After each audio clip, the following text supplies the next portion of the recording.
안녕하세요. 슬립토크입니다. 좋아요와 구독, 알림 설정도 잊지 마세요. 그럼 눈을 감고 이야기 속으로 함께 들어가 볼까요? 이 이야기의 모든 저작권은 공식 채널 슬립토크에 있습니다. 다른 채널에서 게시된 내용은 모두 비공식이며 허위입니다. 아버지의 보물. 옛날 강원도 지방의 엄씨의 노인이 살고 있었습니다.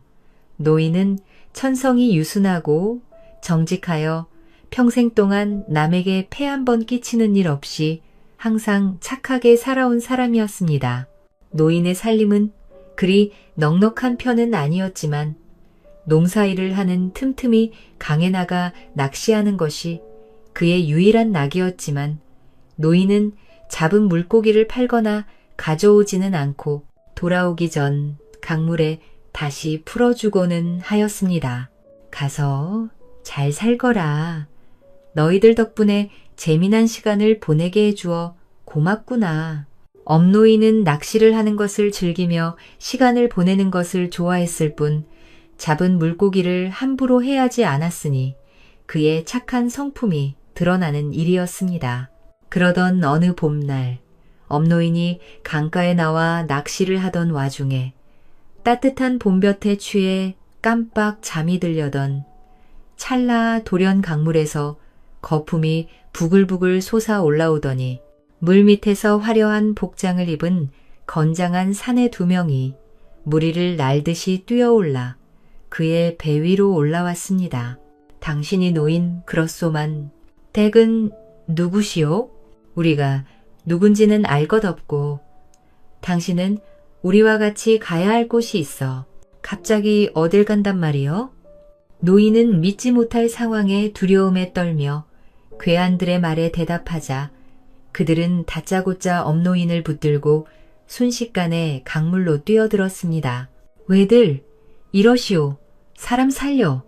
누구 없어? 사람 좀 살려주시오.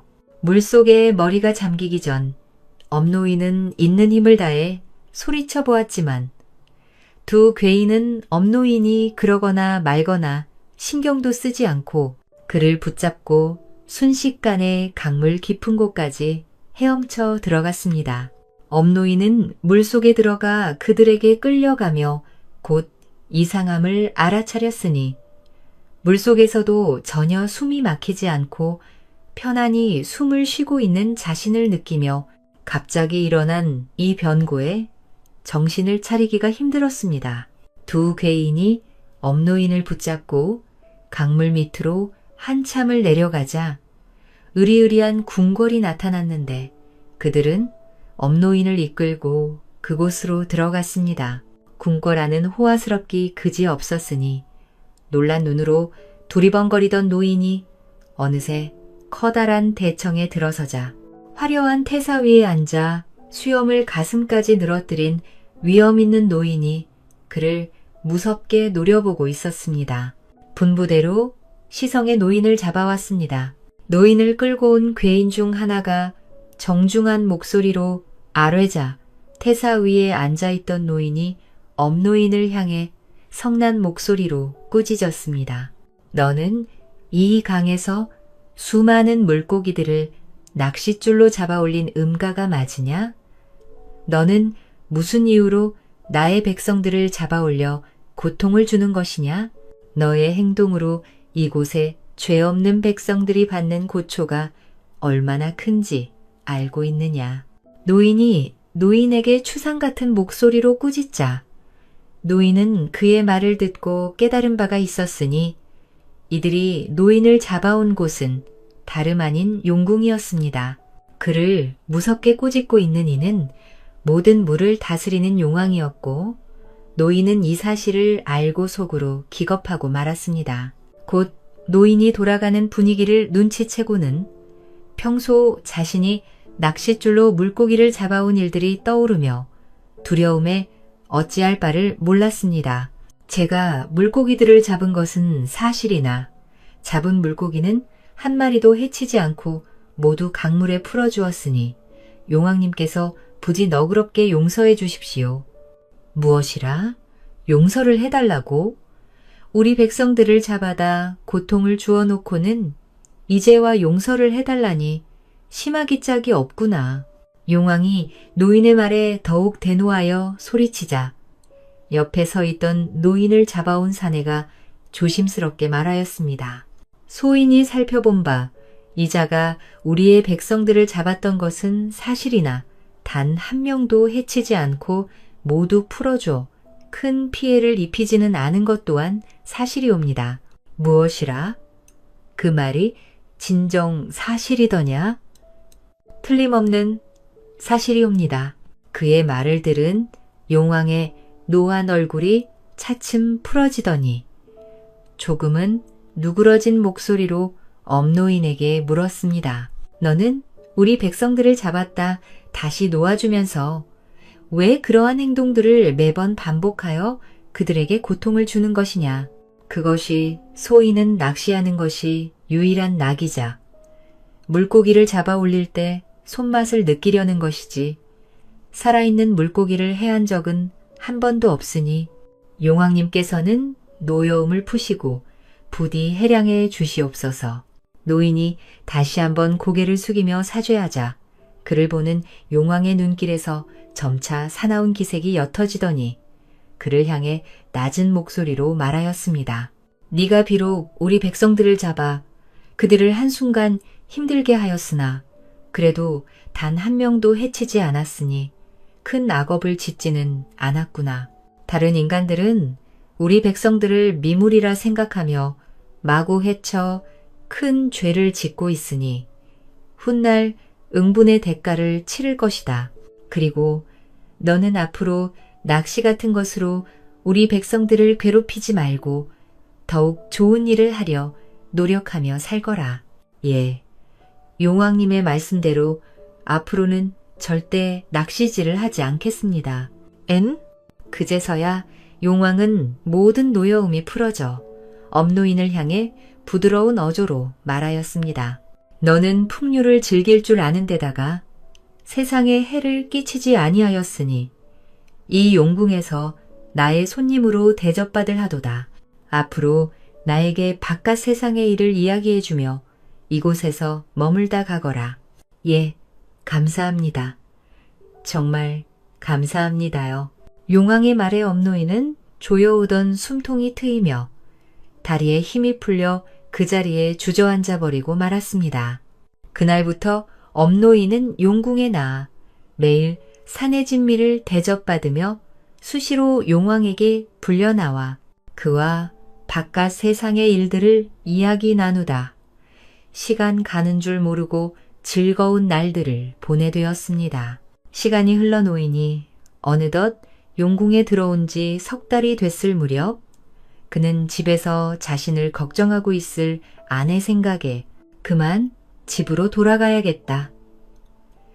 마음 먹고 용왕에게 나가 말하였습니다. 용왕님, 저에게 분에 넘치는 대접을 해주시고 저도 모르게 너무 많은 시간을 보내 저가 저를 걱정하고 있을 듯 싶습니다. 하여 그만 집으로 돌아가려 하는데 부디 저를 바깥 세상으로 다시 보내주시옵소서. 그래, 내가 그 생각까지는 하였노라. 너의 가족들이 근심하고 있을 테니 그만 돌아가 봐도 좋다. 그리고 말을 하던 와중 용왕이 품속에서 무가를 꺼내더니 노인에게 내밀며 말하였습니다. 내가 사는 형편이 넉넉하지 못한 것 같으니 이것을 가져가거라. 용왕이 내민 것은 주먹만 한 구슬이 영롱한 빛을 내뿜고 있는 것이 매우 귀한 보물처럼 보여 노인은 선뜻 받지 못하고 주저하며 말하였습니다. 저에게 주시는지요? 그간 저에게 해주신 것만으로도 과분하여 몸 둘 바를 모를 지경입니다. 모든 보물에 임자가 있는 법. 명심할 것은 네가 필요한 것이 있을 때만 구슬에 대고 원하는 것을 청하거라. 다만 절대로 과욕을 부리면 안 될 것이니 가져가서 필요한 곳에 요긴히 쓰거라.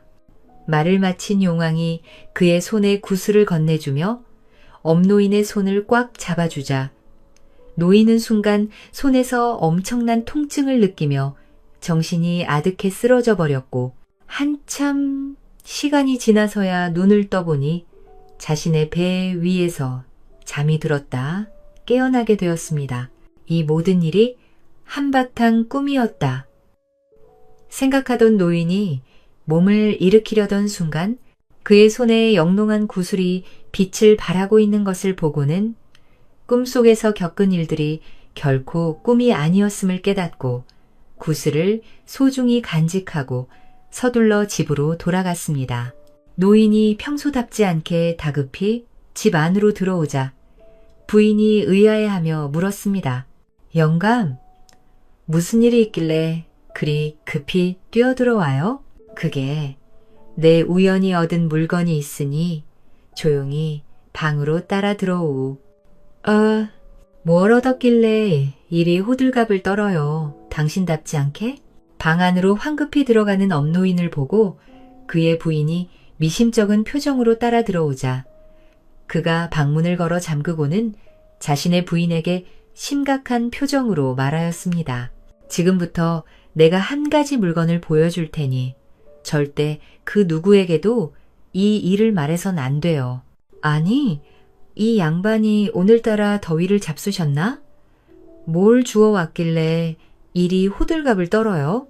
엄노인이 부인의 말에 대꾸도 하지 않고 자신의 품속에 있던 구슬을 꺼내어 내놓자 그것을 본 그의 부인이 깜짝 놀라 입을 다물지 못하였습니다. 이게 뭐예요? 이리 귀해 보이는 것을 어디서 얻으신 거예요? 어디서 얻었는지 말해도 당신은 믿지 못할 테니 더는 묻지 말고 조용히 있어 보시. 노인이 놀란 그의 부인을 진정시키고 구슬에 대고 쌀을 내어 달라고 이야기하자 곧 놀랍게도 한 바가지나 되는 양의 쌀들이 나와 두 부부는 놀라움을 금치 못했습니다. 영감, 이게 대체 어떻게 된 일이에요? 이런 귀한 보물을 도대체 어디서 얻으신 거예요? 아까 얘기하지 않았소?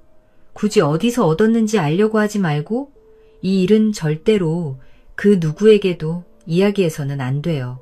노인이 다시 한번 자신의 부인에게 다짐을 받고 튼튼한 자물쇠 짝의 구슬을 소중히 담아 자물쇠까지 채운 후 괴작을 벽장 깊숙이 보관하였습니다. 엄노인은 이런 귀한 보물을 얻은 후에도 평상시와 다름없이 농사일을 하며 성실하게 살아갔습니다. 그가 워낙 정직하고 욕심이 없는 사람이라 반드시 필요한 것이 있을 때만 구슬에게 말을 걸어 얻었으며 용왕이 당부한 대로 지나치게 사용하지는 않았습니다. 시간이 지나며 그의 집안 살림은 점차 안정되고 부족한 것 없이 풍족하게 되었습니다.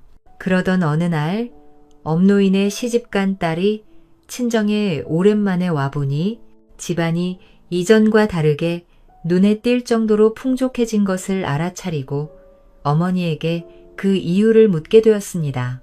엄마, 집안에 먹을 것이 많아졌는데 그동안 어디서 재물을 얻기도 하셨어요?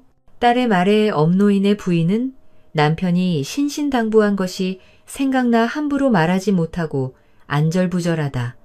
딸은 무언가 눈치를 채고 자신의 어머니를 계속해서 다그쳤습니다. 엄마, 나한테 뭐 숨기는 거 있지요? 딸한테 말 못할 일이 뭐 있어요? 무슨 일인지 어서 털어놔 보세요. 그녀의 계속되는 물음에 부인은 결국 그동안 무슨 일이 있었는지 모두 말할 수밖에 없었습니다. 그런 보물을 아버지가 가지고 오셨다고요? 그런 것이 있으면 딸인 저한테도 좀 나누어 주셔야죠. 어떻게 말 한마디도 안 해주셨어요? 그게 너희 아버지가 절대 누구한테도 알리지 말라고 하셔서 너도 모른 척하고 아버지한테 얘기하면 안 된다. 알겠어요? 그건 그렇고 그 구슬은 지금 어디 있어요? 두 사람은 벽장 깊숙이 숨겨져 있던 괴작을 꺼냈지만 엄노인이 자물쇠를 잠그고 그 열쇠를 가지고 가버려 열어볼 수가 없어 애만 태웠습니다. 그냥 아버지한테 이야기하고 잠깐만 빌린다고 하면 안 될까요? 안 된다. 그건 꺼에 쓰더라도 너희 아버지 모르게 해야지. 아셨다는 아예 얼씬도 못하게 하실게. 결국 그날 구슬 구경은 하지도 못하고 딸은 빈손으로 집으로 돌아갈 수밖에 없었고 그 이후로 며칠 동안 계속 친정에 찾아와 업무인계 괴장 열쇠를 얻으려고 기회만 엿보고 있었습니다. 그러던 어느 날 엄노희 씨 깜빡 잊고 열쇠를 집안에 두고 나간 것을 본 딸은 괴짝을 열어 구슬을 꺼내 아무도 모르게 자신의 집으로 돌아오게 되었습니다. 그녀는 집으로 돌아온 뒤 자신의 방에 들어가 문을 잠그고 구슬을 바라보며 원하는 것을 이야기해 보았습니다. 구슬아, 다과가 먹고 싶구나. 다과를 내다. 딸이 원하는 것을 말하고 어느 정도 기다려보자. 잠시 후 구슬이 그녀가 말한 것을 내어주었고 그녀는 그것을 보고 뛸 듯이 기뻐하며 자신이 그동안 갖고 싶었던 것을 계속해서 구슬에게 요구하였습니다. 꽃방 안은 딸이 원하는 것들로 발 디딜 틈 없이 꽉 찼지만 그녀는 욕심을 그만두지 않고 이번에는 큰 돈을 얻고 싶다는 리안 요구까지 하게 되었습니다. 구슬아, 돈 천냥이 있으면 좋겠구나. 나에게 돈 천냥만 내다. 그녀가 구슬에 대고 큰 돈을 원한다고 이야기하니 한참이 지났는데도 아무런 반응이 없자 다시 한번 돈 천냥을 달라고 소리쳐 보았지만 더 이상 자신이 원하는 것은 나오지 않더니 오히려 영롱한 빛을 뿜어내던 구슬이 점점 빛을 잃어가 버리고는 평범한 유리구슬로 변해버렸습니다. 그 시각 엄노인의 집에서는 한바탕 난리가 벌어졌으니 농사일을 하고 돌아온 엄노인 내외가 구슬이 사라진 것을 알고 엄노이의 부인이 딸에게 구슬에 관한 일을 말하였다는 것을 이야기하자 엄노이는 버럭 화를 내며 그 길로 딸의 집을 향해 내달리기 시작했습니다. 두 내외가 있는 힘을 다해 달려와 딸의 집에 도착해 방문을 열어보자 방 안가득 물건들이 쌓여있는 곳에서 자신의 딸이 구슬을 잡고 눈물을 흘리는 모습을 볼 수 있었습니다. 이게 다 무엇이냐? 내가 구슬에게 이 물건들을 다 요구한 것이냐? 아버지, 잘못했어요. 구슬이 더 이상 말을 안 들어주네요. 그녀가 울먹이며 구슬을 내밀자 구슬은 더 이상 예전의 아름다운 빛을 머금은 보물이 아니라 평범한 유리 구슬 같아 보여 엄노이는 일이 잘못되었다는 것을 알아차렸습니다. 제가 너무 욕심을 부렸나 봐요. 말하면 말하는 대로 모두 내어주길래 본천냥을 달라고 했더니 더 이상 아무리 말해도 들어주질 않네요. 죄송해요, 아버지. 아이고, 어째 이런 일이. 엄노이는 딸의 말을 듣고 그 자리에 주저앉아 버렸고 그의 딸은 아버지의 얼굴을 볼 면목이 없어 고개를 숙이고 눈물만 흘릴 뿐이었습니다. 보물 앞에서 누군들 욕심을 부리지 않을 수 있느냐? 네, 그래서 아무에게도 말하지 않고 조용히 있다. 때가 되면 너를 도와줬을 것인데 이제 모두 다 틀려버렸구나. 그 말을 끝으로 엄노이는 구슬을 품에 간직한 채로 혼자 힘없이 집으로 돌아갔고 그의 가족들은 그 이후로 생계가 예전같이 공공지도 다시 나아지질 못하였습니다. 이후로 엄노이는 쓸모없어진 구슬을 버리지 않고 소중히 보관하였습니다. 그가 세상을 뜬 후에는 그의 가족들이 소홀히 하다 어느샌가 사라져 2번 다시 찾지 못하였습니다.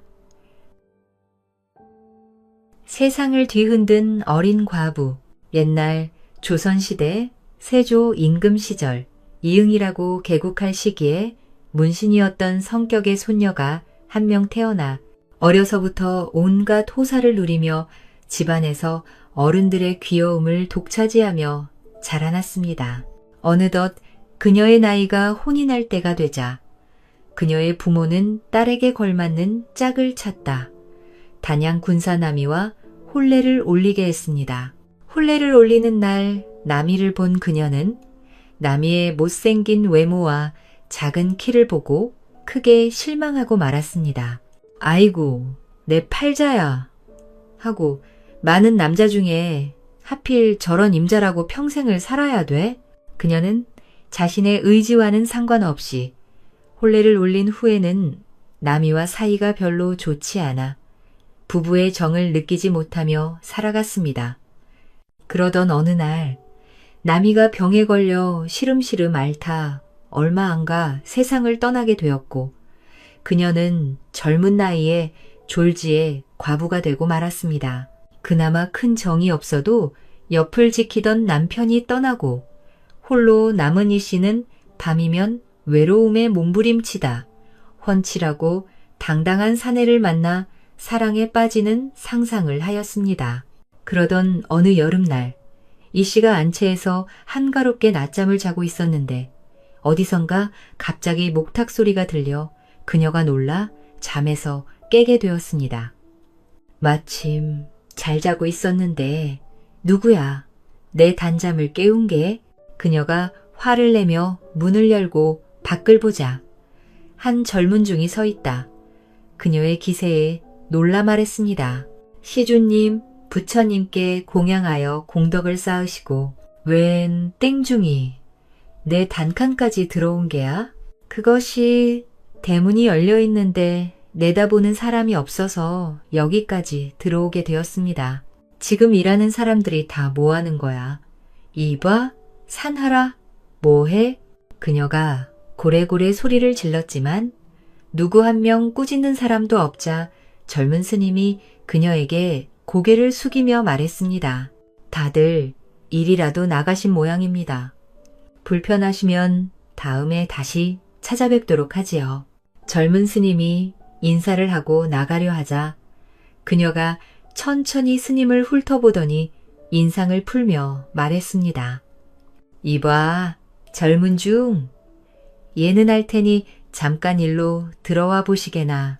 황당한 그녀의 말에 젊은 스님이 당황해하며 그녀를 쳐다보았습니다. 말하는 것으로만 봐선 나이를 먹을 대로 먹은 양반집 큰마님처럼 행동하지만 겉으로 보기에는 이제 갓 26 정도 되어 보이는 데다 머리를 틀어 올려 혼인을 한 양반집 안여자가 분명해 보였습니다.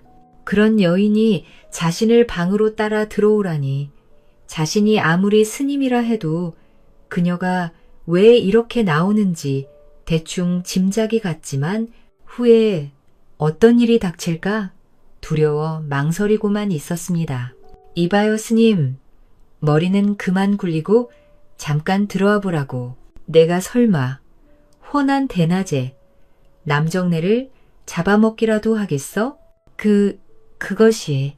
망설이던 젊은 스님은 이 씨의 계속되는 요구에 못 이겨 그녀를 따라 방으로 들어갔고 이 씨는 젊은 스님에게 준수한 임무를 갖고 왜 스님이 되었는지, 스님이 되기 전에는 어떻게 살았는지를 줄기차게 묻다가 자신이 과부가 되어 독수공방하는 사정을 하소연하게 되었습니다. 결국 젊은 스님과 이 씨는 그날 넘어서는 안 될 선까지 넘게 되었고 돌아가는 스님의 품속에는 그녀가 시주한 엽전 꾸러미가 두둑히 들어있었습니다. 그날 이후 이 씨의 집안에는 수시로 젊은 스님이 드나들자 그녀의 집안에서 일하는 하인들 한탄할 지경이었습니다. 우리 주인 마님은 부처님을 믿는 것이 아니라 중을 받드는 거만. 아이고, 그런 소리 말아요. 그러다 누가 듣기라도 하면 어쩌려고 그런 소리를 해요. 어쩌긴 뭘, 어째. 이미 알만한 사람들은 다 아는구만. 그래도요. 제발 모른 척 하시라고요. 아이고 원, 한 대낮에 집구석 한번 잘 돌아가는구나. 결국 하인들이 자신들끼리 하는 말이 그녀의 귀에까지 흘러들어가게 되어 이 씨가 아무리 대범한 성품이라 해도 더는 중을 집안에 들이기는 힘들어졌습니다. 그녀는 며칠을 고민한 끝에 마을 외곽에 혼자 살고 있는 노파에게 돈을 주고 노파의 집을 빌려 그곳을 중들과 만남의 장소로 사용하기 시작했습니다. 돈이라면 넉넉히 줄 테니 이 일은 절대 세워나가면 안 되네. 알겠지? 그러면요. 그런 걱정 일랑 마시고 편하게 쉬시다 가시지요. 그래? 아주 좋아. 아주? 이 씨가 이렇게 노파의 집을 하루는 노파의 집에 낙향한 선비가 찾아와 며칠만 묵어가게 해달라 부탁하자 노파는 그에게서도 돈을 받고 선비를 집에 머물게 해 주었습니다. 선비님, 오늘은 손님이 한 분 오셔서 오늘 하루만 집을 비워주셨으면 합니다. 무슨 손님이길래 집을 비워야? 그것이 자세히 말씀드리기 어려운 사정이 있습니다요. 주인이 청하는데 거절할 수 없지요. 노파의 부탁을 받은 선비는 집을 나서다. 무엇인가 걸리는 기분이 들어 몸을 숨기고 누가 노파의 집에 오는 것인지 숨어서 엿보게 되었습니다. 저녁 무렵이 되자 말발굽 소리가 들리더니 중 한 명이 말을 타고 노파의 집에 도착해 노파와 한참 이야기를 나누더니 방 안으로 들어갔습니다. 중이 방으로 들어간 후 노파가 음식을 한 상 가득 담아 방 안에 들여보내자 중이 노파를 보고 물었습니다. 왜 이리 늦는 것이요? 혹시 안 오는 건 아니요? 걱정 마시지요. 이제 해가 졌으니 금방 오실게요. 노파가 말을 하고 나가자 얼마 안 있어 비단 옷을 입은 여인이 몸종을 데리고 나타났습니다. 그 사람은 다름 아닌 이 씨였는데 그녀는 노파와 몇 마디 말을 주고받더니 중이 있는 방으로 혼자 들어갔고 그녀가 들어가자 곧 방문이 닫히더니 웃음소리가 끊임없이 흘러나왔습니다. 숨어서 이 모든 것을 지켜보던 선비는 그들이 부적절한 사이인 것을 알아차리고 득에양양한 웃음을 짓더니 방으로 조용히 다가갔습니다. 가까이 다가간 선비가 갑자기 방문을 벌컥 열더니 큰 소리로 호통을 치기 시작했습니다. 이런 망할 것들을 보았나. 중놈이 감히 양반집분 여자와 사통을 하다니. 당장 나와서 무릎을 꿇어라. 선비가 집이 떠나갈 듯 호통을 치자 부엌에 있던 노파와 몸종이 놀라 달려나와 그를 붙잡고 사정하였다. 어쩔 줄 몰라 하는데도 정작 이 씨마님은 아무 일도 없다는 듯 선비를 똑바로 쳐다보고 안색 하나 변하지 않았습니다. 보아하니 양반가의 부인인 듯한데 저 집안의 부인이야? 선비가 이 씨를 향해 큰 소리로 물었지만 그녀는 조금도 두려워하지 않다. 몸종을 불러 귓속말을 하였습니다.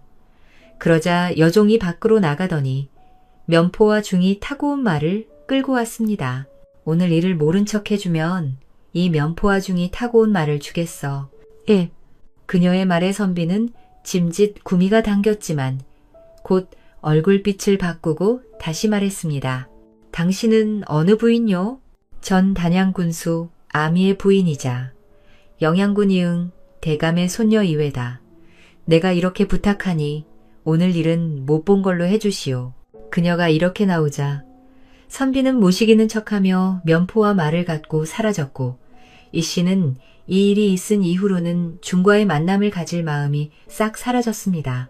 그녀는 집안에 틀어박혀 며칠을 고민하다 남편을 찾아 재혼을 하기로 마음먹고 친정집에 자신의 어머니를 찾아갔습니다. 어머니, 제가 혼자인 과부 여자 집안에 하인들이 제 말이라면 무시하고 듣지 않으니 어떻게 집안을 꾸려나갈지 모르겠어요. 그럼 어찌하면 좋겠느냐? 뭘 어떻게 하겠다는 게 아니고 그냥 여인의 몸으로 혼자 한평생 산다는 것이 너무 힘들다고요. 이 씨의 넋두리를 듣던 그녀의 어머니는 한 번에 그녀의 속마음을 알아차렸지만 양반가의 부인이 개가를 한다는 것은 그 당시 조선 사회에서는 지탄받을 일이어서 함부로 딸의 마음을 들어줄 수는 없었습니다. 하지만 아직도 한참 꽃다운 나이였던 딸이 이대로 평생을 혼자 보내야 된다고 생각하면 같은 여인으로서 생각해봐도 가혹한 일이 아닐 수 없었습니다. 내 나이 이제 30도 안 되었는데 평생을 혼자 살 수가 있겠느냐? 세상 사람들의 손가락질이야 받겠지만 중요한 것은 내 행복이다. 내가 마음에 드는 사람이 있다면 다른 것은 염려치 말고 개가하거라. 정말이요? 그래도 되는 거지요? 역시 우리 엄마가 최고야. 그날 집으로 돌아온 이 씨는 집안에 있던 남편 남이의 신주를 그의 형인 남윤의 집으로 보내며 절연할 것을 선언했습니다. 그리고 그녀는 중매쟁이를 불러 신랑감을 알아보기 시작했습니다. 예, 마님께서 개가를 하신다고요? 그래. 왜? 나는 시집 가면 안 되나? 그것이 양반가의 부인께서 개가 하신다면 온 세상이 욕할 것인데 괜찮으시겠어요? 욕할 테면 하라 그래. 그깟 욕이 무서워서 평생 독수 공방하느니 욕 좀 먹으면서 사랑하는 서방이랑 살래. 이런 이 씨의 태도에 중매쟁이는 고개를 절레절레 저으며 물었습니다. 그러시면 어떤 신랑감을 원하세요? 그야 인물이 빼어나고 남자답게 몸이 좋아야지. 네. 그럼 유이라는 사람이 있는데 그분이 인물도 좋으시고 기골도 남다르다고 하는데 한번 연락을 넣어볼까요? 그래. 그 사람이 그렇게 남자답게 인물이 빼어난가? 예. 아주 인근의 장사에 다 인물이 좋다고 소문이 났지요. 그럼 내가 그 유이라는 자를 한번 봐야겠네. 네? 부인이 어떻게 남자를 만난다는 말씀이셔요? 그건 내가 알아서 하지. 예. 이 씨는 곧 친척 중 사촌 오빠를 불러서 시음회와 화를 쏘면서 술을 마시는 모임을 열어달라고 부탁했습니다. 사촌 오빠는 그녀의 부탁을 허락해 균과 몇몇 사람들을 불러 시음회를 열게 되었습니다. 이 씨는 음식을 준비하고 상을 차리는 동안 틈틈이 균을 훔쳐보았는데 여러 사람 중 균이 단연 훤칠한 인물의 체격도 건장해 그녀는 그에게 첫눈에 반해버리고 말았습니다. 헌데 저 여성분은 누굽니까? 유윤 역시 자신을 흘끔거리며 훔쳐보는 그녀가 신경 쓰여 물어보았습니다. 내 사촌 동생 되는 아이스. 오늘 모임도 저 아이가 준비해 준 것이니 인사나 한번 하게. 예, 윤이라 합니다. 어려운 걸음 하셨는데 차린 게 없어도 많이 드시고 즐겁게 노시다 가시지요. 네, 감사합니다. 이 씨가 윤에게 반한 것처럼 유인 역시 뛰어난 미모의 그녀가 마음에 드는 눈치였습니다. 그날 일이 있은 이후 이 씨는 중매쟁이를 불러 윤에게 자신과의 혼례를 물었는데 그 역시 그녀가 마음에 들어 흔쾌히 허락해 이 소식을 들은 이 씨는 뛸 듯이 기뻐했습니다. 그녀는 유균과 혼례를 올리고 그와 부부 생활을 할 생각에 매일 같이 황홀한 상상을 하며 혼례의 식날만을 손꼽아 기다렸습니다. 그런 그녀의 소식이 남이의 집안에까지 전해져 남이의 유모가 놀라 그녀의 집에 찾아왔습니다. 양반가의 부인이 어찌 개가 한단 말이오. 남미의 유모가 입에 거품을 물고 따졌지만 이 씨는 시큰둥한 얼굴로 대꾸했습니다. 남편이 떠난 지 몇 해가 지났는데 언제까지 독수공방에 한단 말입니까? 언제까지라고 지키면서 살아야지. 개가를 해 집안을 망칠 작정이요? 나는 더 이상 혼자 지낼 수 없다고요. 무슨 일이 있어도 시집을 갈 것이니 더 이상 내 일에 감나라 대추나라 하지 마셔요. 에? 아이고, 어떻게 이런 일이 아주 집안을 말아먹으려고 작정을 했네 그려? 이 씨의 말에 유모가 경악하며 쓰러질 듯 비틀거렸고 심지어 이 씨의 집안에서 일하는 나이 먹은 하인까지도 말렸습니다. 마님께서 부족한 것이 무엇입니까? 누구 못지않게 많은 재산에 일하는 하인들, 수명인, 어찌하여 개가를 하셔서 집안을 망신시키려고 하십니까? 없어. 가장 중요한 게 없다고. 재산이고 하인이다 무슨 필요야? 날 사랑해줄 서방이 없잖아. 할아본 그지. 그런 소리를 해도 나는 반드시 시집을 갈 거야. 하늘이 무너져도 시집을 갈 거라고. 결국 주변 모든 이들이 반대해도 그녀는 자신의 뜻대로 균과 혼례를 감행했고 혼례식 날 아침 몸종 하나만을 남겨놓고 10여 명에 달하는 하인들에게 재물을 나눠주고 떠나보내려 했습니다. 마님, 저희에게 어떻게 이러실 수 있습니까? 예, 저희는 절대 이 집안을 떠날 수 없습니다. 차라리 이 자리에서 경을 치십시오. 삽시간에 그녀의 집안은 하인들의 눈물과 통곡 소리로 아수라장이 되자 그런 하인들을 보며 이 씨는 눈을 부라리며 소리쳤습니다. 왜들 이래? 소까지 시켜주고 재물도 넉넉히 나눠줬는데 다른 집안의 노비들은 도망가지 못해 안달인데 너희는 왜 안 가겠다고 난리를 치는 거야? 이제 각자 알아서들 살라고. 안 됩니다. 마님. 저희는 이 집안에서 한 발자국도 못 떠납니다. 각각 가라고. 안 가면 황물 뿌려버릴 테니까 당장 내 집에서 나가라고. 그날 이 씨는 하인들을 내보낸 후 균과 혼례를 올렸고 이후 자신의 바람대로 그와 꿈같이 행복한 날들을 보냈습니다. 이 씨는 한유에게 빠져 한시도 그의 곁을 떠나려 하지 않았고 유균 역시 이 씨를 무척이나 사랑해 두 사람은 잠시도 떨어지지 않고 어딜 가든 함께 했습니다. 우리 서방님은 정말 하늘이 내리신 사내 같아. 너무 늠름하고 어찌 저렇게 사내다우실까. 이 씨는 누구를 만나든 유인을 자랑하고 다녔으며 두 사람의 사랑은 식을 줄을 몰랐습니다. 그러던 어느 날 떠들썩한 사건이 하나 터지게 되었는데 유가 근무하던 관청의 벽에 누군가 두 사람이 초야를 치르는 그림을 그려 관청이 발칵 뒤집혀버리고 말았습니다. 누가 이런 발칙한 그림을 그린 게야? 잘도 그렸다. 딱 봐도 누군지 알겠네. 기왕이면 더 자세하게 그려도 좋겠구만. 그림을 본 모든 사람들이 두 사람을 비웃으며 손가락질을 하고 소문이 퍼져 한양이 떠들썩해졌지만 정작 당사자인 균은 그림을 보고 웃으며 말했습니다. 부부가 사랑하는 것이 무슨 흉이 되겠어?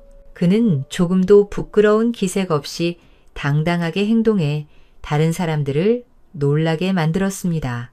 두 사람은 서로를 얼마나 사랑하는지 그들이 혼인한 지 10년이 지나자 그들에게는 10명의 아들이 태어났으며 이 씨가 해마다 한 명의 아들을 낳은 것이니 두 부부의 금슬이 보통 좋은 것이 아니었습니다. 허나 안타깝게도 그들의 혼인 생활이 10년이 넘자 유인이 병을 앓아 어느 날 세상을 떠나게 되었고 이 씨는 혼자 아이들을 키우며 이후로도 숱한 후문을 남겨 사람들의 입에 오르내렸습니다. 이 이야기는 관청 벽에 그려진 그림 사건 때문에 유명해져 후에 조선 앙조실록에도 기록되어 있는 이야기입니다.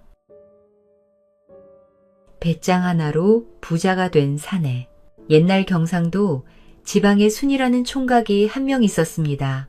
순은 삼형제 중에 막내였는데 석순의 삼형제는 모두 결혼할 나이가 됐지만 아직 누구도 혼인하지 못하고 부모 밑에서 함께 살고 있었습니다.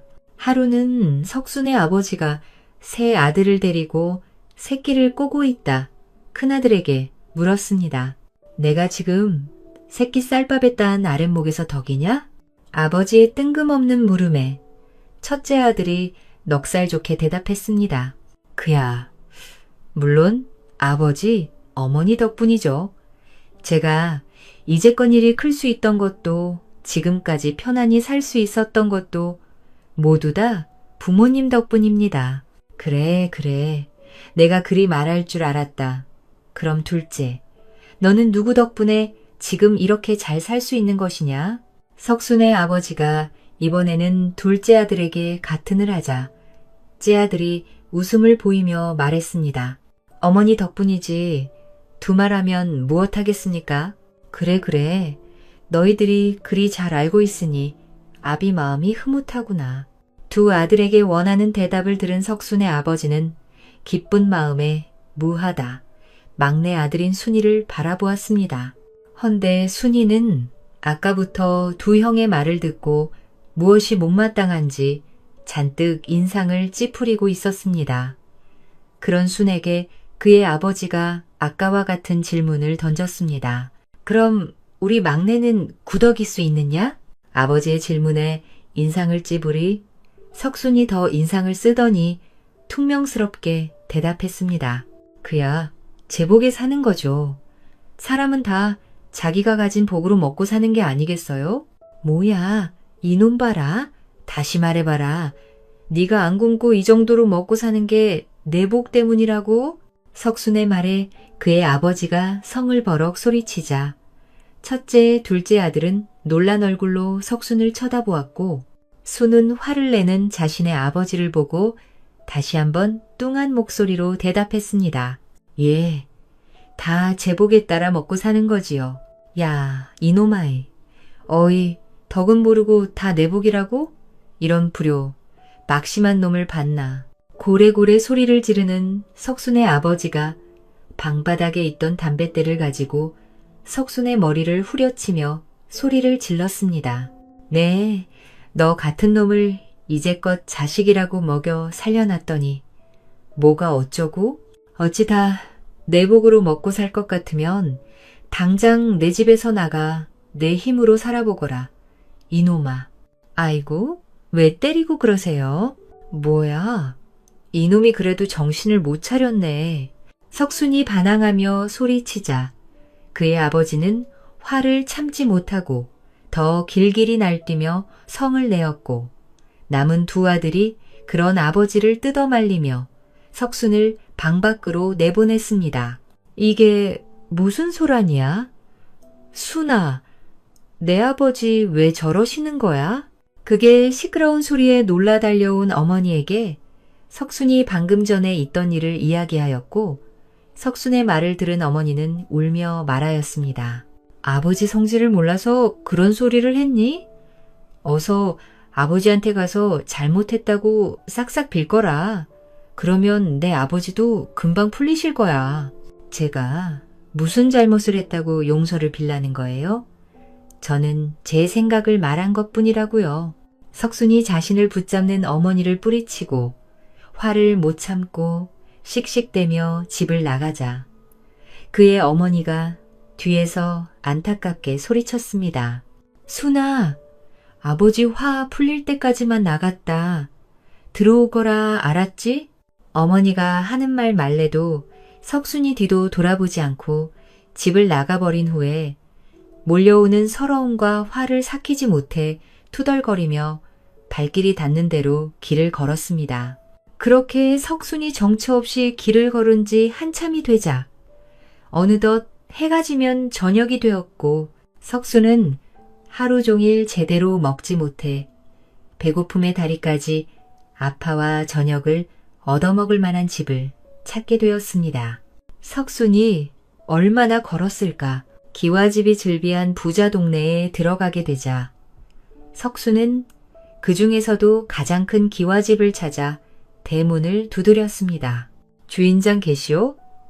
지나가는 개인데 저녁 한 끼만 얻어먹읍시다. 석순이 배짱 좋게 큰 소리로 주인을 불러보았지만 아무리 큰 소리를 질러도 누구 한 명 나와보는 사람이 없었습니다. 이보시오. 주인장 안 계시오? 사람이 이렇게 불렀으면 누구 하나 나와봐야 되는 거 아니오? 석순이 계속해서 소리를 질러보았지만 이상하게도 아무 반응이 없자 순간 석순의 머릿속에는 의아한 생각이 들었습니다. 이 정도면 사람이 나와 볼 만도 한데 혹시 아무도 안 사는 폐가가 아니야? 혼잣말을 한 석순이 담벼락 옆에 있던 커다란 돌을 집어들더니 대문을 향해 냅다 내리쳤고 대문 한쪽이 큰 소리를 내며 떨어져 나갔습니다. 석순은 사람이 살지 않는 집이라면 끼니는 해결하지 못해도 하룻밤 자고 갈 수는 있겠다. 생각해 겁도 없이 문을 부수고 당당히 안으로 들어갔습니다. 석순이 어두컴컴한 마당을 지나 안채로 다가갔을 듯 안채에서 문이 빼꼼히 열리더니 기어 들어가는 목소리로 누군가 말을 하는 것이었습니다. 누구세요? 혹시 귀신은 아니시죠? 아이고, 깜짝이야. 갑자기 들려온 소리에 석순이 깜짝 놀라며 소리가 난 쪽을 쳐다보자 문이 열리더니 젊은 여인 2명이 잔뜩 겁을 집어먹고 걸어 나오는 것이었습니다. 아니, 집 안에 있었으면 나와 볼 것이지. 무엇 하는데 숨어서 내다보지도 않는 것이요? 그것이 석순이 언성을 높이며 말하자 2 여인은 그때까지도 겁에 질린 얼굴로 말하였습니다. 저희 집에 피치 못할 사정이 있어서 손님을 받을 처지가 못 됩니다. 근데 아까 그 큰 소리는 무엇이었지요? 그건 내가 이 집 문을 부순 소리요. 아무리 불러도 기척이 없길래 사람이 안 사는가 한 줄 알았소. 이 큰 집에 둘만 사는 것이요. 그것이 지금은 그렇게 되었지요. 얘기하자면 긴데 일단 저희 집에 오셨으니 안으로 들어가시지요. 안 그래도 다리가 아파 조금도 못 걷겠소. 여인이 석순을 사랑방으로 안내해 들어가 밝은 곳에서 2 사람을 보자 2 여인을 자세히 볼 수 있었습니다. 앞서 석순과 이야기를 나눈 여인은 질 좋은 비단 옷을 입은 아리따운 모습을 하고 있었고 다른 여인은 아직 스물도 안 돼 보이대다 수수한 옷차림을 한 것이 집안에서 일하는 몸종 같아 보였습니다. 여기서 잠깐 쉬고 계셔요. 저녁상을 봐오겠습니다. 그러시오? 2 여인이 나가고 석순이 앉아 한참을 기다리자 얼마 후 한 상 가득 저녁상을 들고 인이 방으로 돌아왔습니다. 시장하시죠. 어서 식사하셔도 차리느라 입에 맞으실지 모르겠네요. 여주인이 석순께 잘 차려진 밥상에 술까지 가져와 대접하자 지나친 환대에 의아해할 법도 하건만 석순은 거리낌 기색 하나 없이 따라주는 술을 연거푸 받아 마셨습니다. 아이고, 잘 먹었다. 덕분에 아주 든든하게 잘 먹었어. 석순이 배를 두들기며 만족한 듯 말하자 여주인이 밥상을 치우게 하고는 무언가 할 말이 있는 듯 주저하며 석순을 바라보았습니다. 석순이 배를 채우고 술까지 한 병 마신 탓에 잠이 슬슬 오려는데 여주인은 무슨 이유인지 방을 나가지 않고 안절부절하며 석순의 눈치만 살피고 있자 그런 여인을 보고 석순이 퉁명스럽게 말하였습니다. 근데 나한테 무슨 할 말이라도 있는 게요? 왜 이리 똥 마려운 강아지 마냥 안절부절 못하는 것이요?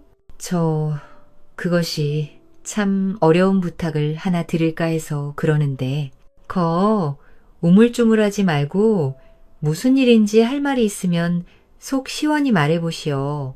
석순이 이렇게 나오자 여인도 더는 머뭇거리지 않고 자신의 사정을 이야기하기 시작했습니다. 여인이 사는 이 집은 원래 이 지역에서도 알아주는 부유한 가문이었다 합니다.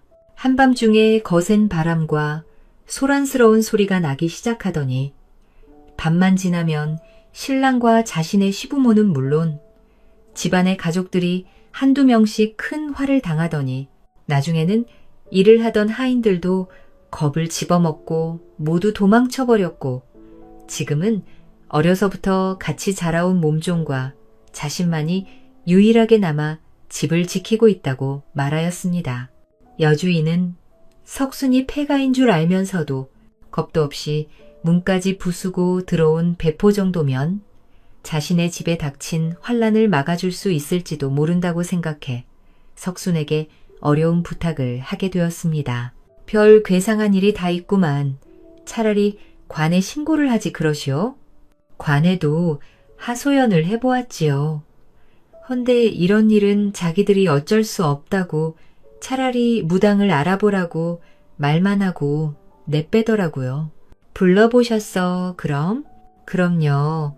용하다는 무당을 천금을 써서 불렀는데 저희 집에 들어와 둘러보더니 자기들이 감당할 수 있는 일이 아니라고 질겁하고 도망가 버리더라고요. 허니, 손님께서 이 일을 마감한 주신다면 재물이든 무엇이든 손님이 원하시는 것은 모두 들어드리겠습니다. 석순이 여주인의 이야기를 듣고 잠시 껄끄러운 마음이 들었지만 다시 생각해보자. 자신은 어차피 갈 곳도 없고 집으로 돌아가고 싶은 마음도 들지 않아 마음을 정하고 말했습니다. 내가 한번 무슨 일인지 지켜볼 테니 오늘 저녁에 술이나 한 동이 가져오시오. 네? 정말 그래 주시겠어요? 내 한 입으로 두말하는 사람이 아니니 밤이 깊어지면 방문을 잠그고 둘이 잘 숨어나 있으시오. 네, 알겠습니다. 분부대로 잘 숨어 있어야지요. 여주인은 석순의 말에 기뻐하며 고수를 한 동이 내온 뒤 안방으로 가 몸종과 함께 꼭꼭 숨었고 석순은 여인이 내놓은 술을 마시며 밤이 깊어지길 기다렸습니다. 어느덧 시간이 지나 자정이 넘어갈 무렵 술을 한 동이 다 마신 석순이 얼큰하게 취했을 때 돌연집 마당에서 우당탕하는 소리가 나더니 사방에서 소용돌이가 일며 집안을 들이쳤다.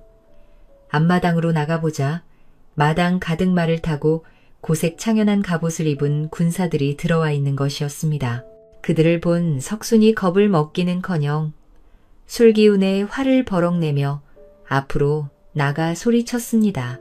내 놈들은 누구길래 한밤중에 남의 집에 와서 소란을 피우는 것이냐?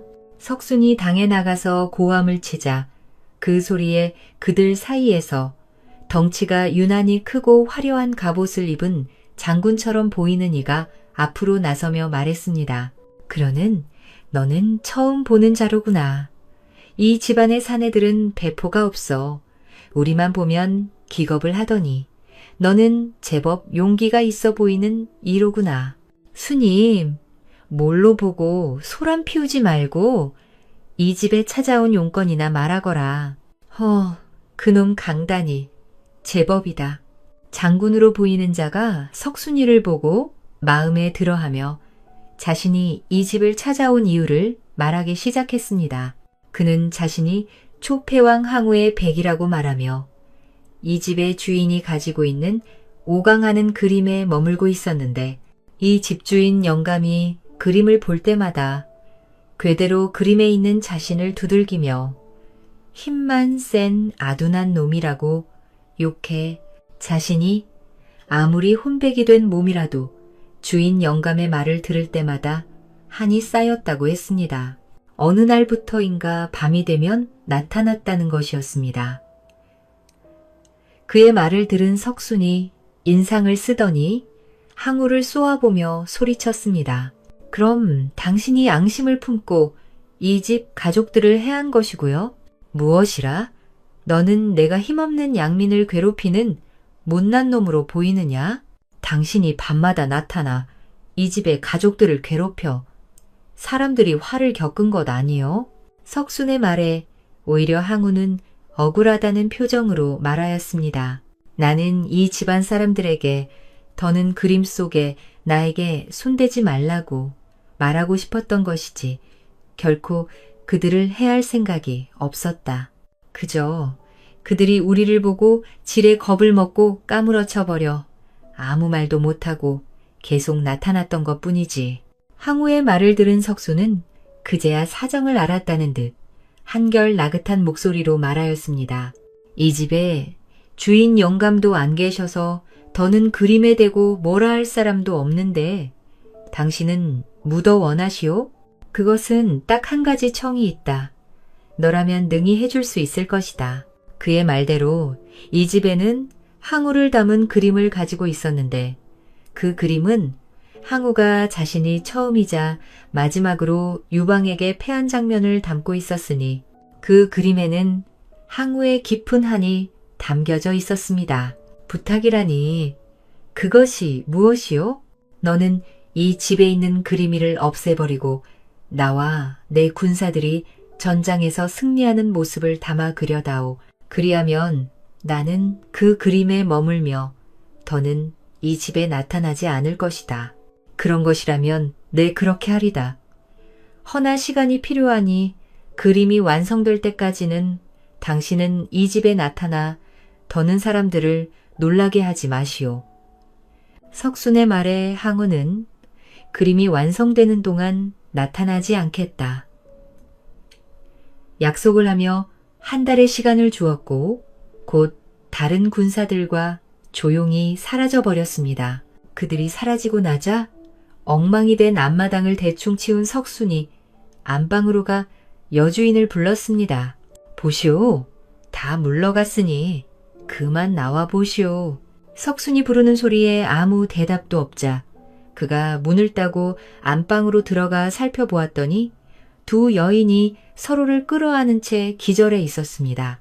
이렇게 겁이 많아서야 원. 석순이 기절해 있던 두 여인을 깨운 뒤 여주인에게 지난밤에 있었던 일을 이야기해 주었고 항우의 소원을 들어주기 위해 아침 해가 뜨자 석순과 여주인은 이름난 화공을 찾아가 많은 돈을 주고 항우가 이야기했던 그림을 그려달라 부탁하였습니다.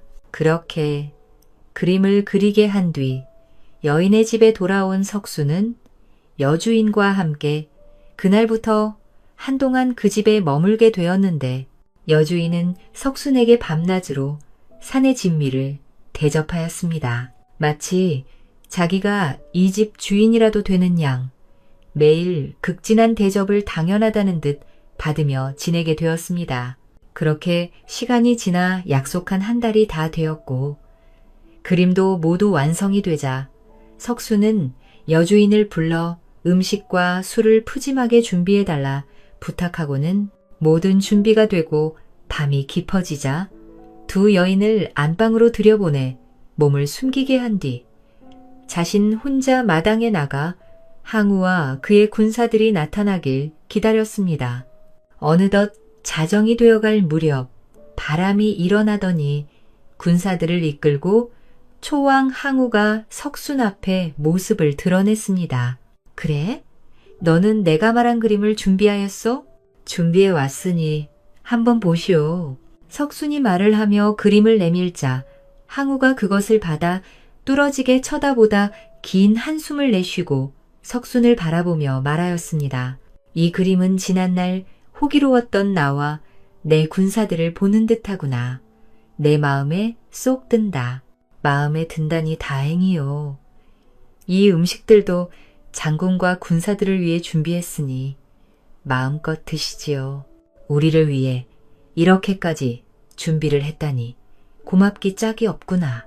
항우는 여주인이 준비한 음식과 술을 보며 기쁜 마음으로 부하들과 나누어 먹고는 떠나기 전 석순에게 다시 한번 감사 인사를 하였습니다. 내 덕분에 나의 오랜 한을 씻어냈소. 너에게 두고두고 이 은혜를 갚을 것이다. 그리고 나로 인해 화를 입은 이 집 또한 내가 도울 것이니 주인에게 그리 전하거라. 알겠소. 꼭 전하리다. 그럼 행운을 빌마. 우는 석순에게 마지막 인사를 하고는 자신의 군사들을 이끌고 사라져버렸고 그들이 모두 사라져버리자 안방에서 두 여인이 머리를 빼꼼히 내밀더니 석순에게 기어들어가는 목소리로 물었습니다. 모두 갔나요? 그렇소. 모두 갔으니 그만 나오시오. 석순의 말에 여주인이 안방에서 나오자 그녀를 보고 말하였습니다. 앞으로 두 번 다시 이런 일은 없을 테니 이제부터는 마음 놓고 사시게. 정말 감사합니다. 이 은혜를 어떻게 다 갚아야 할지 도령이 아니었음. 저희 두 사람은 어찌 되었을지 모를 몸이었다. 이 많은 음식들을 다 먹지도 못하고 아깝구만. 간밤에 항우의 부하들을 위해 차려놓은 음식들은 그대로 남겨져 있어.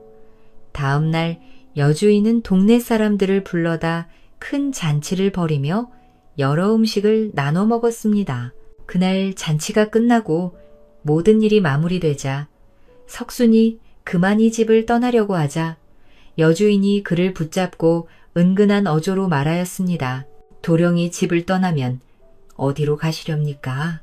아직 정해놓은 곳은 없고 세상 구경이나 더 하려고 하오. 집은 돌아가 봤자 아버지한테 구박만 받을 테고 그러시면 이 집에서 쭉 머무시는 건 어떠셔요? 그게 무슨 말이요? 앞으로 이 집에서 계속 살라는 것이요? 그러니까 그게 여주인이 딱 부러지게 말을 못하고 몸을 베베 꼬고 있자 석순이 눈을 부릅뜨고 그녀에게 소리쳤습니다. 할 말 있으면 속 시원히 말하시오. 그렇게 우물쭈물하지 말고. 그러니까 이 집에 남정네가 하나도 없는 데다 저도 혼자고 도령도 혼자시니 집에서 같이 살면 어떨까 싶어서요. 그럼 나보고 당신의 서방이 되달란 말이요? 석순의 말에 여주인의 얼굴이 빨갛게 달아올랐고 석순 또한 아름다운 그녀가 마음에 들어 그녀의 말을 흔쾌히 받아들여 며칠 뒤 그녀와 혼례식을 올리고 부부의 연을 맺게 되었습니다. 그렇게 두 사람이 혼례를 올리고 석순은 한순간에 부잣집의 주인이 되어 어느 누구도 부럽지 않게 잘 살게 되었습니다. 시간이 흘러 1년이 지나자 석순은 집에 있는 가족들의 안부가 궁금해 어느 날 자신의 처와 함께 집을 찾아가 보자 어찌된 일인지 석순의 가족들은 끼니도 굶을 정도로 궁핍한 생활을 하고 있었습니다. 그런 가족들을 본 석순의 처가 먼저 부모님을 모시고와 같이 살자고 청해 석순의 가족들은 석순과 함께 한 집에 모여 그의 덕에 풍족한 생활을 하며 행복하게 살게 되었습니다. 욕심, 많은 그녀의 최후, 아주 오랜 옛날 글 공부만 하며 가난하게 살아가는 이선비 아는 사람이 있었습니다. 이선비 혼인을 하고 두 아이를 둔 한 집안의 가장이었던 벌리는커녕 매일 글만 있는 능력 없는 사람이었습니다. 이선비의 식구들이 먹고 사는 것은 그의 부인이 남의 지혜를 도와주며 품을 받아 겨우 배만 굶지 않을 정도로 어렵게 살아가다 어느 한 해에는 흉년이 들어온 마을의 사람들이 힘겨운 시기를 보내게 되었습니다. 이선비의 집 역시 남들 못지않게 어려워져 아이들까지 밥을 굶을 때가 많아졌습니다. 그러던 어느 날 이선비의 오래된 친구가 그의 집을 방문하였습니다. 이 사람아, 이게 얼마만인가? 그러게, 마지막으로 본 지가 벌써 10년은 더 된 것 같구만. 이선비를 방문한 친구는 진처사라이로 어렸을 적부터 동문수학하던 사이였는데 그는 총명한 머리에 뛰어난 학문을 지녔지만 어느 날부터인가 부정부패가 만연한 세상의 염증을 느끼고 산으로 들어가 자신만의 공부를 시작한 인물이었습니다. 그래, 이제 과거는 보지 않는 게가 그것이 몇 해 전에 한 번 본 후로는 두 번 다시 보지 않고 있네. 나의 학문의 뜻을 버렸다만 자네는 글을 읽는 선비로 관직에 나가 뜻을 펴봐야 하는데 어째서 과거를 보지 않는 게가? 진처사의 물음에 이선비의 얼굴에 침울한 표정이 떠오르더니 말하였습니다. 학문을 익혀 과거를 본다 한들 시험관에게 뇌물을 주지 않으면 합격은 꿈도 못 꾸는 지경이네. 헌의 말은 대충 들었지만 조정이 그 지경에까지 썩었다 말도 말게. 흉년이 들어 조정에서 보낸 구율미조차 지방관리들이 자기들끼리 나눠 가지는 세상이니 관직에 나가봤자 탐관오리에 수발 들어야 하는데 출사한들 무엇하겠나. 백성들은 한 끼조차 먹지 못해 고통을 받는 이때 조정의 관리들이 자기들 이속만 챙기다니 나라의 희망이 보이지 않는구만. 두 사람이 어두운 얼굴을 하고 이야기를 나누고 있을 때 방문이 열리더니 선비의 부인이 밥상을 들고 들어왔습니다. 차린 게 변변치 않지만 식사라도 하시지요. 이선비의 부인이 내민 밥상을 보자 무엇으로 만들었는지 알 수 없는 누런죽에 간장 하나만 달랑 있어 진처사는 그것을 보며 이선비의 살림이 어렵다는 것을 한눈에 알아차렸습니다. 이선비의 아이들 역시 문 밖에서 방 안에 들고 들어온 상을 힐끗거리며 쳐다보는 것이 며칠은 굶은 듯한 얼굴이었습니다. 진처사가 숟가락을 들어 죽을 몇 숟가락 떠먹더니 수저를 내려놓고 상을 물렸습니다. 아니, 왜 더 드시지 않는 게가? 음식이 거칠어 입에 맞지 않는 건가? 아닐세. 자네 집에 오기 전에 내 끼니는 이미 채워 배가 부르고. 진처사의 말에 이선비는 그가 자신의 어려운 형편을 알고 일부러 음식을 남겼다는 것을 짐작하였습니다. 만난 친구에게조차 밥 한 끼 제대로 대접하지 못해 이선비는 미안한 마음에 진처사의 얼굴을 제대로 보지 못했습니다. 진처사는 그런 친구의 얼굴을 보고 무언가 골똘히 생각하더니 입을 열었습니다. 내가 떠나기 전 자네에게 한 가지 보여줄 것이 있네. 보여줄 것이라. 그것이 뭔가? 그 전에 물이나 한 항아리 떠다 주시게. 진처사의 말에 이선비가 나가 물을 한 접이 떠오자 그는 자신의 짐에서 종이와 붓을 꺼내더니 그림을 그리기 시작하였고 잠시 후 생생하게 살아있는 듯한 닭을 한 마리 그려 이선비에게 보여줬습니다. 아니, 자네가 언제 그림을 그린 건가? 자네는 몰랐겠지만 난 어려서부터 즐겨 그림을 그려왔다네. 어디 봐줄 만한가? 봐줄 만한 정도가 아니라 화공이 그린 그림이라 해도 믿겠구만. 그럼 되었네. 이선비의 말처럼 진처사가 그린 닭은 어찌나 생생한지 금방이라도 그림에서 뛰쳐나올 듯이 보였습니다. 그림을 보고 있는 이선비에게 진처사가 갑자기 심각한 얼굴로 말하였습니다. 자네, 지금부터 이 그림에 대해 한 가지를 알려줄 테니 이 일을 누군가에게 말하거나 혹시 이 그림을 다른 이에게 절대 주어서는 안 되네. 아시겠는가? 이 사람, 무슨 일인데? 일이 심각하게 이야기하나? 잘 보시고 너무 놀라지 마시게. 진처사가 말을 끝내고 방에 있던 담뱃대로 그림 속 닭의 부리를 톡톡 두들겼습니다. 그러자 놀라운 일이 생겨났는데 그림 속에서 쌀알이 쏟아져 나오더니 곧 한 사발이나 되는 쌀들이 수북이 쌓이게 되었습니다. 아니, 이게 어찌 된 일인가? 그림 속에서 쌀이 나오다니? 네, 아까 얘기했듯이 이 일은 절대로 외에 절대로 가족도 몰라야 하네. 그리고 또 한 가지, 하루에 딱 한 번, 한 사발 정도의 쌀만 받아야 하네. 만약 더 욕심을 내 쌀을 얻으려 했다가는 큰 화가 자네를 덮칠 테니 내 말을 반드시 명심하시게. 진처사는 이선비에게 몇 번이나 당부를 한 후 길을 떠났고 그가 남겨놓은 쌀을 가지고 이선비의 식구들은 그날 저녁 따뜻한 밥을 지어 오랜만에 배불리 먹을 수 있었습니다. 다음 날부터 이선비는 자신의 부인과 아이들이 없을 때 그림 속 닭을 두들겨 얻은 쌀을 가지고 끼니를 해결해 나갔습니다. 그의 부인이 쌀을 어디서 얻었는지 궁금해하며 물어볼 때마다 이선비는 친구의 당부가 생각나 이런저런 이유를 대며 자세한 이야기는 해주지 않았습니다.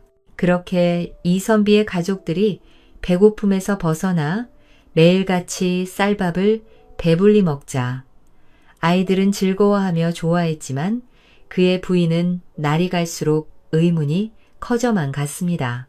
이 사람이 어디서 그렇게 쌀을 얻은 거야? 생전일이라고는 해보지도 않은 사람이 분명 무슨 일이 있긴 있는 거야. 어느 날 이 선비의 부인은 아이들이 모두 놀러 나가자 자신도 남의 지일을 도와주러 나간다. 거짓말을 하고는 집을 나가는 척하다. 조용히 다시 돌아와 방문에 구멍을 내 이 선비 훔쳐 보았습니다. 방 안에 있던 이 선비는 이런 사실을 꿈에도 모른 채 그림 속에 달개 부리를 툭툭 쳐서 쌀이 쏟아져 나오는 것을 보고 아이들을 배불리 먹일 생각에 흐뭇한 마음에 빠져 있다. 갑자기 방문이 덜컥 열리더니 그의 부인이 그를 보고 소리쳐 놀라 자빠져 버렸습니다. 이게 다 어찌된 일이에요? 아이고 깜짝이야. 분명 그림에서 쌀이 나온 것이죠. 아니, 일이 있어 나간다고 하더니 왜 다시 돌아온 것이요? 지금 그게 중요한가요? 내가 지금 본 게 정말 맞아요? 이 그림에서 쌀들이 나온 게 맞냐고요. 그것이 참 어떻게 된 일이냐 하면 이 선비는 부인이 모든 것을 봐버려 그녀에게 더 이상 둘러대지 못하고 처사가 그림을 그려주게 된 일부터 떠나며 당부한 이야기들까지 사실대로 털어놓았습니다. 세상에 이런 보물이 있다니. 이 그림만 있으면 우리 아이들 평생 배불리 먹을 수 있겠어요. 그럴 수야 있지만 절대 욕심내지 마시오. 진처 그 친구의 말처럼 하루에 쌀 한 사발 이상은 절대로 더 얻으려 해서는 안 돼요. 그리고 이 잃은 아이들은 물론 다른 어느 누구에게도 이야기해서도 안 돼요. 아시겠소? 물론이죠. 아무한테도 이야기하지 않을 테니 걱정 마셔요. 그 이후로 이 선비 집은 더 이상 배를 굽는 일 없이 그림에서 나오는 쌀로 매일 배불리 먹으며 살 수 있었습니다. 이 선비 역시 아이들이 배불리 먹고 좋아하는 모습을 보며 그림을 남겨준 친구에게 고마워하며 그가 남긴 당부를 지켜나갔지만 그의 부인은 시간이 지나자 점차 욕심이 생겨나기 시작했습니다. 한 사발이나 두 사발이나 차이가 얼마나 난다고 조금 더 받는다고 무슨 큰일이야 생기겠어? 급기야 그녀는 이 선비 모르게 매일 쌀 한 사발을 더 받아내기 시작하였고 그것들을 갖다 장에 내다 팔기까지 해 그녀의 주머니는 날이 지날수록 두둑해졌습니다. 그러자 쌀이 조금씩 사라져 도둑이 든다는 이야기가 떠돌기 시작했습니다. 처음에는 매일 조금씩 사라져 누구도 눈치채지 못했지만 어느 날부터인가 그 양이 눈에 띌 정도로 많이 없어지자 결국 사단이 나고야 말았습니다. 무엇이라? 쌀이 또 한 감 하나 없어졌다는 것이냐? 예, 그게 매일 조금씩 없어지다가요. 사이 그 양이 부쩍 늘었습니다.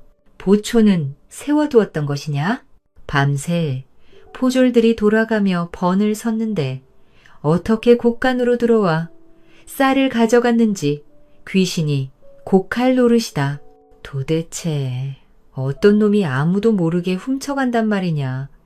쌀에 발이 달렸나 혼자 나갈 수도 없는 노릇이고 관아에 있는 이들이 범인을 잡기 위해 온갖 방법을 썼지만 모두 헛수고로 돌아갔고 꼬리가 길면 밟히는 법인지라 이 선비의 부인은 남편이 없는 틈을 타 어느 날 몰래 쌀을 받아내다 외출하고 돌아오는 이 선비에게 딱 들키고 말았습니다. 부인, 이게 다 무엇이요? 아이고, 깜짝이야. 내 묻지 않았소? 이 많은 쌀들은 설마 내가 없을 때 이 쌀들을 다 얻어낸 것이요? 그것이 앞으로 아이들을 서당에 보내고 키우려면 돈이 많이 들잖아요. 그래서 제가 조금 더 쌀을 얻어내었지요. 이게 조금이요? 도대체 몇 번을 더 얻어낸 것이요? 그게 한 대여섯 번? 이 선비는 부인의 말에 놀라 말문이 막혀 어찌하지 못하고 있을 때 그의 집 앞에서 도연 소란스러운 소리가 들려왔습니다. 사토, 쌀이 이곳으로 이어져 있습니다. 어서 이 집을 샅샅이 뒤져보거라. 아니, 이게 무슨 소리예요? 밖에서 들려오는 소리에 이 선비 부부가 나가보자 포졸들이 그의 집에 들이닥치며 큰 소리를 내고 있었습니다. 무슨 일인데? 남의 집에서 소란을 피우는 것이요? 이 선비가 자신의 집에 들이닥친 포졸들을 보고 놀라 묻고 있을 때 포졸 하나가 방 안을 쳐다보고 소리쳤습니다. 사토, 방 안에 쌀이 있습니다. 어디냐? 그것이 여기입니다. 여기? 순식간에 포졸들이 방 안에 있던 쌀들을 찾아내었고 이 선비는 순간 정신이 아득해지는 것만 같았습니다. 네, 이놈. 내 놈이 감히 겁도 없이 관아의 물건을 훔쳐내다니. 여봐라, 당장 이놈을 잡아다 관아로 끌고 가거라. 사또, 그것이 아니라 제 말을 한번 들어주십시오.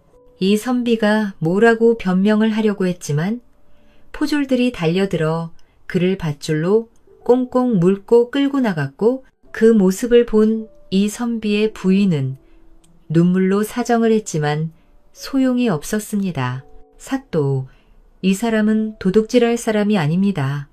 사정을 봐주십시오. 이 선비의 부인이 아무리 사정해도 포졸들은 이 선비를 모질게 잡아갔고 그녀는 뒤늦게 자신의 잘못을 깨달았습니다. 여보, 당신 말을 들었어야 하는데 다 제 잘못이에요. 한편 관에 끌려온 이 선비는 모든 것을 사실대로 말했지만 그의 말을 들은 사또는 오히려 불같이 화를 내었습니다. 이런 정신 나간 놈을 보았나. 지금 그 말을 나보고 믿으라는 것이냐. 정말입니다. 사또, 저는 제 친구가 그려준 그림을 통해서 쌀을 얻은 것이지 한 번도 관에 들어가 쌀을 훔쳐가지 않았습니다. 이놈이 그래도 아무래도 안 되겠구나. 여봐라, 이놈이 바른 말을 할 때까지 장을 매우 쳐라. 정말입니다. 제 말을 믿어주십시오. 이 선비가 아무리 사실을 말해도 사또는 그의 말을 믿어주지 않았고 곤장을 맞은 그는 관아의 감옥에 갇히게 되는 신세가 되었습니다. 다음 날도 사또 앞에 불려나온 이 선비는 다시 한번 사실을 말하였지만 그의 말을 믿는 사람은 그 누구도 없었습니다. 계속되는 매질에 그는 결국 거짓으로 자신이 관아에 들어와 쌀을 훔쳤다고 말하고 말았습니다. 선비라는 자, 각겁도 없이 관 아래 들어 쌀을 훔쳐가다니. 네, 놈을 중벌로 처리할 것이니 저놈을 감옥에 쳐넣어라.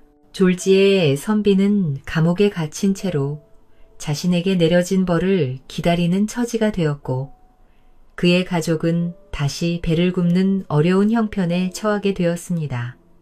이 선비의 부인은 남편이 중형을 받을 거라는 소식에 놀라 자리에 누워버린 후 며칠 동안 꼼짝도 못하고 누워있을 때 누군가 집에 찾아와 이 선비를 부르는 소리가 들렸습니다. 이 선비 안에 있는가?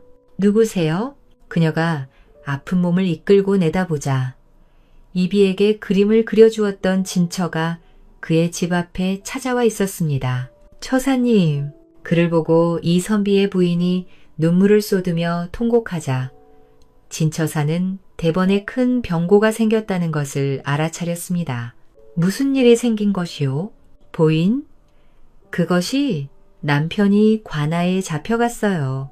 이 선비의 부인은 진처사에게 그간 있었던 일들을 이야기해 주었고 그는 그 말을 다 듣고 이 선비의 부인을 안심시켰습니다. 이 선비는 제가 무슨 수를 내서라도 꼭 구해올 테니 부인은 내가 하는 말을 잘 듣고 그대로 해주셔야 하오. 제가요?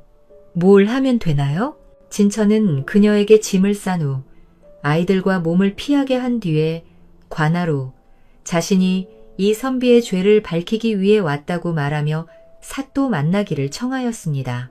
진처가 관아로 들어가 처참한 몰골로 끌려 나온 이 선비를 보고 걱정하며 말하였습니다. 이 사람 괜찮은가? 자네가 와 주었군. 이 선비는 진처를 보고 억지로 웃어 보였지만 그의 모습을 본 진처는 아는 친구를 돕기 위해 한 일이 이런 지경에까지 되어 참담한 마음이 들었습니다. 그래, 이자가 쌀을 훔치는 걸 좋았단 말이냐? 사또가 나와 두 사람을 보고 묻자 진 처사가 똑바로 그를 보며 당당히 말하였습니다. 이 친구가 한 말은 모두 사실이요. 내가 그린 그림으로 쌀을 얻은 것이지 이 친구가 결코 관아에 들어와 쌀을 훔쳐간 것이 아니오. 이런 정신 나간 작자들을 보았나. 여봐라, 더 들을 것도 없다. 저자도 잡아다 곤장을 치고 감옥에 같이 쳐넣어라. 사또의 명령에 포졸들이 그를 잡으려 하자 처사는 조금도 겁먹지 않고 큰 소리로 말하였습니다. 잠깐, 나를 벌하는 것은 내 재주를 본 뒤에도 늦지 않으니 일단 내가 그 사실을 증명할 기회를 주시오. 아니, 저놈이? 처사가 당당히 나서자 사또는 갑자기 호기심이 들어 그의 말을 한번 들어주기로 했습니다.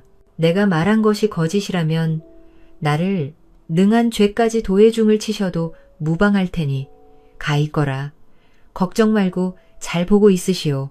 말을 마친 진처는 자신의 보자기에서 종이와 붓을 꺼내더니 그림을 그리기 시작했습니다. 모두가 쳐다보는 가운데 진 처사가 그림을 그린 지 한참이 지나자 그림이 완성되었는데 그림이 이전에 그린 것과는 다르게 강물을 떠다니는 배 한 척이 그려져 있어 그것을 본 이 선비가 의아해하며 물었습니다. 이보게, 이것은 지난번에 그린 그림이 아니지 않나? 놀라지 말고 내 손을 꼭 잡으시게. 진 처사가 말을 하고 이 선비의 손을 잡자 두 사람이 순식간에 그림 속으로 빨려 들어가며 관아에서 깜쪽같이 사라져버렸습니다. 이곳이 어떻게 된 일이냐. 사또는 갑자기 두 사람이 사라져버리자 지켜보던 사람들이 당황하며 어찌할 줄 모를 때 포졸들에게 소리쳤습니다. 그놈이 무슨 요망한 술수를 썼어도 멀리 도망가지 못했을 것이다. 모두 나가 주변을 샅샅이 뒤져라. 치매 관아의 포졸들이 모두 몰려나가 두 사람을 찾았지만 그 어디에서도 그들을 찾지 못하고 허탕만 치다 돌아와야 했습니다. 그 시간 그림 속으로 들어간 이 선비와 진 처사는 강물 위에서 진짜 배를 타고 어디론가로 향하고 있었습니다. 이게 어찌 된 일인가? 너무 놀라지 마시게. 상황이 급해 어쩔 수 없이 내가 술수를 쓴 것뿐이니. 자네, 그동안 도대체 무슨 공부를 한 것인가? 그 얘기는 천천히 하고 잠깐 들릴 곳이 있네. 진처가 배를 이끌고 중간에 포구에 들리자 그곳에는 놀랍게도 이 선비의 가족들이 그를 기다리고 있었습니다. 서방님? 아니, 이게 어떻게 된 일이요? 저는 진처사님 말만 듣고 따랐을 뿐이에요. 갈 길이 바쁘니 모두 올라타시오. 이제 어디로 가는 것인가? 앞으로 갈 곳은 여러 사람이 힘을 모아 만든 곳이네. 자네도 가보면 마음에 꼭 들걸세. 이 선비의 가족들이 모두 배에 올라타자 배는 출발하였고 며칠이 걸려 한참 만에야 배에서 내린 그들은 어느 섬에 도착, 짐을 풀게 되었습니다. 그들이 도착한 곳은 관의 손길이 미치지 않는 데다 먹을 것이 풍족해 이 선비의 가족들은 이곳에서 걱정 없이 풍요로운 생활을 하며 살아갈 수 있었습니다. 그 후로 그의 가족들은 두 번 다시 세상 밖으로 나가지 않았고 이 섬에서 행복한 여생을 보냈다고 합니다.